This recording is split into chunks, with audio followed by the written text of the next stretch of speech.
বিল্লাহি মিনাশ শাইতানির রাজিম বিসমিল্লাহির রহমানির রহিম। শুরু করতেছি মহান রাব্বুল আলামিনের নামে। আসসালামু আলাইকুম। ইমানের পরীক্ষা। দেখেন, আমরা অনেক সময় ভাবি কি যে আমাদের ইমানের পরীক্ষা নিচ্ছে আল্লাহ পাক। অনেক বিপদ আপদে পড়লে অনেক সময় বন্ধু বান্ধবদেরকে আমরা বলে থাকি যে তুই এটা বিপদ না রে, এটা তোর উপরে আল্লাহর পরীক্ষা চলতেছে, একটু ধৈর্য ধারণ করিস। হ্যাঁ, অনেক সময় আত্মীয় স্বজনদের মধ্যে কেউ যদি বিপদ আপদ যদি চলে আসে তাদের মধ্যে, তাদেরকে আমরা সবসময় বলে থাকি কি যে চিন্তা করিস না, এটা এটা একটা এক ধরনের বিপদ, আল্লাহ পাকের পক্ষ থেকে হতে পারে, তাই তুই কখনো ধৈর্য হারাস না। তো আসল কথা হচ্ছে কি, বিপদ যে আল্লাহর পক্ষ থেকেই হয় এটা আমরা কিভাবে বুঝবো? নাকি আমাদের কর্মকাণ্ডের কারণেই বিপদ হয়? এবং আল্লাহ পাক বিপদ আসলে কাকে দিয়ে থাকেন? হ্যাঁ, সেই বিষয়ে আজকে একটু আমি আলোচনা করতে চাচ্ছিলাম আপনাদের সঙ্গে। হ্যাঁ, দেখেন, এই ভিডিওতে আমি এটাই বোঝাতে চেষ্টা করতেছি যাতে আমরা বুঝতে পারি সঠিক বিপদ কাকে বলে এবং আল্লাহর পক্ষ থেকে সঠিক বিপদ কাকে বলে, এবং এটা কি আল্লাহর পরীক্ষা নাকি শয়তানের ধোঁকা। দেখেন, এক রাজা দুইটা পাখি পালতেন। দুই পাখির মধ্যে একটি পাখি ছিল হলো কাক, আর একটি ছিল কোকিল। এখন এই দুই পাখির মধ্যে একটি চাকর নিযুক্ত করে রেখেছিলেন, যে ওই চাকরের কাজ হচ্ছে সবসময় এই পাখি দুটিকে দেখে শুনে রাখা এবং তাদেরকে খাওয়ানো, গোসল করানো, পিঞ্জরায় ভালো করে রাখা। এক কথায় ওই পাখি দুটার জন্য একটি চাকর রেখে দিয়েছিলেন। কিন্তু চাকরটাকে ওই রাজা এইভাবে বলে রেখেছিলেন যে শোন, এই পাখি দুটার মধ্যে তুই কাকরে পেট ভরে সবসময় খাওয়াবি, কিন্তু কুকিলটারে সর্বক্ষণে না খাওয়ায় রাখবি। তখন এই এই ইয়াটা মানে চাকরের মনে কৌতূহল জাগলো যে এটা কেমন কথা, এক পাখিকে খাওয়াবো আর এক পাখিকে একটু সবসময় না খাওয়ায় রাখবো, বা 2-3 বেলা পরে খাওয়ান দিব। এটা কি ধরনের বিষয়? তো রাজা রেগে যেতে পারে জন্য উনি আর কিছু বললেন না, নিয়মিত কয়েকদিন এভাবে খাওয়ালেন। খাওয়ানোর পর একদিন ওর মনে কৌতূহল জাগলো, আর ওই কুকিলের জন্য মায়া হলো। ও ভাবলো যে কুকিলটা কেন এরকম কম খাওয়ায়, সবসময় না খেয়েই বা থাকবে কেন। তখন সে রাজাকে গিয়ে তার কৌতূহলের যে কথাটা জিজ্ঞাসা করলো যে রাজামশাই, আপনি যে বলেছেন যে এই কুকিলরে পেট ভরে খাওয়াতে আর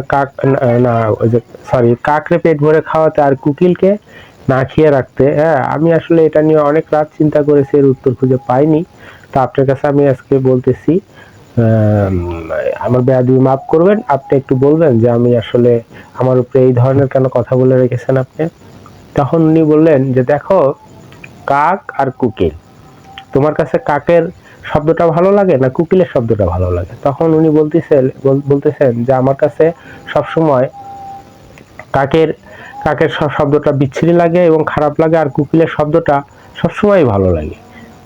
এই জন্যই তো আর আমি বেশি বেশি করে বলতেছি যে কুকিলের শব্দ ভালো। কুকিল একটা নামি দামি পাখি, কুকিল একটা অনেক কবিরা কুকিল নিয়ে কবিতা লিখেছেন, এবং অনেকেই তো কুকিলের কথা বলে থাকেন বসন্তকালে কুকিলটাকে। হ্যাঁ, তো সব মিলে কুকিল তো আসলে ভালো, তাহলে কুকিলটা না খেয়ে থাকবে কেন?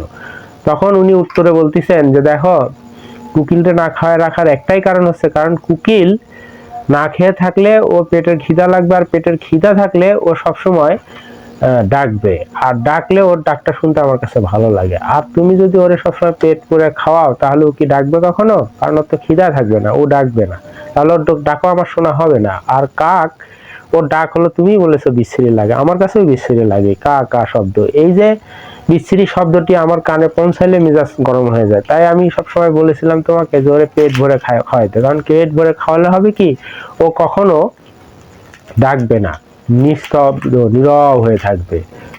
তাই ওর ডাক আর শুনতে হবে না। আর কুকিলকে যদি তুমি পেট ভরেই খাও, তাহলে তো ডাকবে না, ওর একটু না খাওয়াই রাখলে ও ডাকবে, আর ওর ডাকটা আমার শুনতে খুব ভালো লাগে। দেখেন, ওই যে প্রথমে বলেছিলাম যে আল্লাহ পাকের পক্ষ থেকে যেটা আসে বিপদ, সেটা আমরা বলে থাকি বিপদ, বা আমরা সবসময় বলি যে বিপদে পড়েছি, আল্লাহ আমাদেরকে রক্ষা করুক, বা এটা আল্লাহ পাকের পরীক্ষা। তবে চরম সত্য কথা হচ্ছে কি, দুনিয়াতে সব সময় সৎ লোকরা কষ্ট করে যাবে। কারণ সৎ লোকের সবসময়ই বিপদ আপদ এসে থাকবে। এই একটা থেকে কাটিয়ে উঠতে না উঠতে আরেকটাতে পড়বে, আরেকটা থেকে কাটিয়ে উঠতে না উঠতে আরেকটাতে পড়বে। আপনারা যারা আজকে আমার এই ভিডিওটা দেখতেছেন, তো অনেকেই হয়তো ভাববেন যে হ্যাঁ হ্যাঁ, আমি তো এরকম ঘন ঘন বিপদে পড়ি, তাহলে কি আমি সৎ বান্দা? আগে আপনি সৎ বান্দা ভাবার কোনো কারণ নেই। ভিডিওটা শেষ করতে দেন, আপনারা ভালো করে শুনেন, তারপরে গিয়ে সিদ্ধান্ত নেবেন আসলে কে ভালো কে খারাপ, কে সৎ বান্দা। দেখেন ওই কাক আর কুকিলের বিষয়টা একটু ভাবার চিন্তা করেন, কারণ আল্লাহ পাক এখানে মানে ওটা একটা উদাহরণ। আল্লাহ পাক এটাই করে থাকেন আমাদের সঙ্গে, যারা আমরা হলো সৎ বান্দা তাদেরকে না খাওয়ায় রাখে, বিভিন্ন বিপদ আপদে রাখে। কারণ আমরা বিপদে পড়লে আল্লাহকে স্মরণ করি এবং আল্লাহর কাছে মোনাজাত জানাই, আল্লাহর কাছে সবসময় চাই যে আল্লাহ তুমি আমাকে এই বিপদ থেকে উদ্ধার করো, আমাকে ভালো রাখো। এই যে আমরা বলতেছি, আল্লাহকে ডাকতেছি, এই ডাকটা আল্লাহর কাছে খুবই প্রিয় লাগে এবং মধুর মতো লাগে। যার জন্য আমাদেরকে না খাওয়ায় রাখে বা বিপদ আপদে ফালায় রাখে, যাতে আমরা যেন ঘন ঘন আল্লাহকে স্মরণ করতে পারি।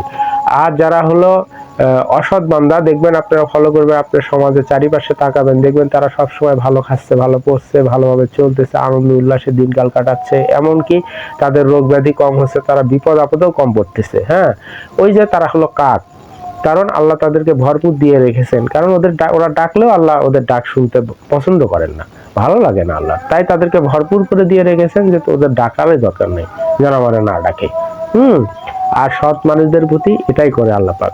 তো এখন কথা হচ্ছে যে আমরা কি করে বুঝবো যে আমার উপরে আল্লাহর পক্ষ থেকে বিপদ এসছে? আসলে এটি বোঝার মতো মন থাকতে হবে এবং ইমানদার হতে হবে। এটি তারাই বুঝতে পারবে যাদের ইমান পাকাপুক্ত এবং আল্লাহ তাআলার পথে সবসময় ইমান মানে রেখে দেয় এবং ইমান পরিচালনা করে, এবং তারা সবসময় বিপদে ধৈর্য ধারণ করে, চিল্লাচিল্লি করে না। দেখেন ওই সৎ ব্যক্তিরা তারা নিজেরাই বুঝতে পারবে যেটা আল্লাহর পক্ষ থেকেই আসছে আমার উপরে বিপদ। এটা আপনার মন যা বলবে, কোরআনও তাই বলে। একটি কথা আছে না, আপনার মনকে আপনি জিজ্ঞাসা করবেন যেটা কি করে। দেখেন আপনি রাস্তাঘাটে বাইক চালাচ্ছেন, কিন্তু আপনি অনিয়মিতভাবে ড্রাইভিং করতেছেন, তো অনিয়মিতভাবে ড্রাইভিং করলে তো আপনার অ্যাক্সিডেন্ট হবে। আর আপনি যদি পরে কোন এটা আল্লাহর পরীক্ষা, তা কি হবে? সেটা কি মানা যায়? সেটা কি হয় কখনো? আবার আপনি মনে করেন যে ঘন ঘন বৃষ্টি আসছে, আপনার কাছে মজা লাগছে, আপনি গোসল করতেছেন, বারবার গোসল করতেছেন, বারবার দিনে 4-5 বার বৃষ্টি আসছে, আপনি 4-5 বার গোসল করছেন। আর আপনি যদি জ্বর আসে আর আপনি যদি বলেন এটা আল্লাহর পক্ষ থেকে পরীক্ষা চলতেছে, তাই কি হবে? কারণ এখানে তো আপনি নিজেই বুঝতে পারতেছেন যেটা আপনার নিজের কর্মকাণ্ডের ফল, এটা আপনি পেয়েছেন।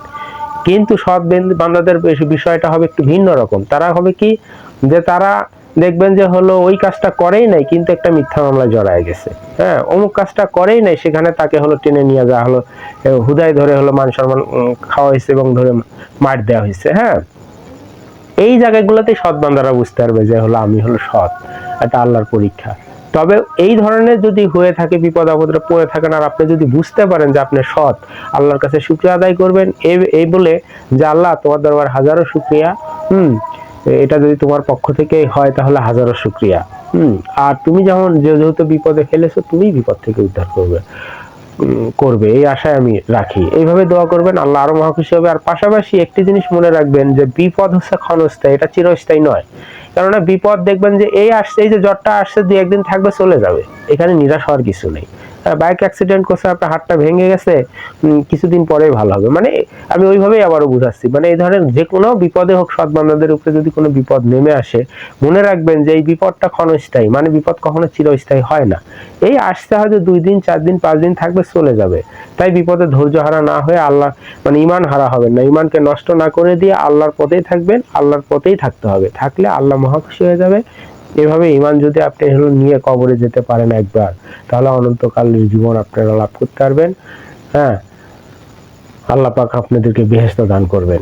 তাই আমি আমার যদি ভিডিওটি ভালো লেগে থাকে, দয়া করে একটু লাইক কমেন্ট শেয়ার করে দিবেন, যাতে অন্যান্য মানুষ দেখতে পায় এবং মানে তারা দেখে যেন একটু হইলেও উপকৃত হতে পারে, যে হলো ভিডিওটি তো অন্তত একটু হলেও ভালো আছে। এরকম যদি কেউ কারো কাছে যা লাগে, বা তখনই আমার সার্থকতা। ঠিক আছে, আপনারা ভালো থাকবেন। আল্লাহ হাফেজ, আসসালামু আলাইকুম।